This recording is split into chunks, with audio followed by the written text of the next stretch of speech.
अस्सलामुअलैकुम, आप देख रहे हैं बोल न्यूज़ और मैं हूं सनिया मलिक। हेडलाइंस आपने देख ली, बुलेटिन का आगाज़ करेंगे और सबसे पहले आपको बताएंगे कराची वालों का तवील इंतज़ार ख़त्म हो गया। महकमा मौसमियात की पेशगोई दुरुस्त साबित, 300 दिन के बाद कराची में कुदरत मेहरबान। शहर पर अब्र रहमत।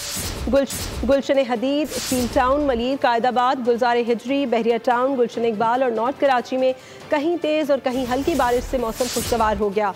कोरंगी, इब्राहिम हैदरी और शारा फैसल पर भी बादल बरस पड़े। गर्मी का जोर टूटा तो शहरियों ने सुख का सांस लिया। महकमा मौसमियात के मुताबिक मानसून का पहला स्पेल 2 जुलाई तक जारी रहेगा। शहर कराची में मानसून की तहलका खेज एंट्री। बादल गरजे, बिजली चमकी, बरसात से चेहरे खिल उठे। कराची के मुख्तलिफ इलाकों में कहीं तेज तो कहीं हल्की बारिश रिकॉर्ड हुई। सुपर हाईवे और अतराफ में तेज बारिश ने मौसम ठंडा ठार कर दिया।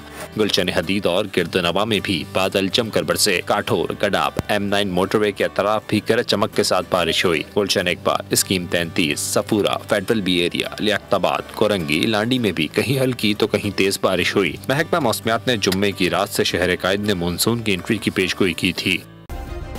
सब्सक्राइब करें और बेल दबाएं ताकि कोई खबर रह न जाए।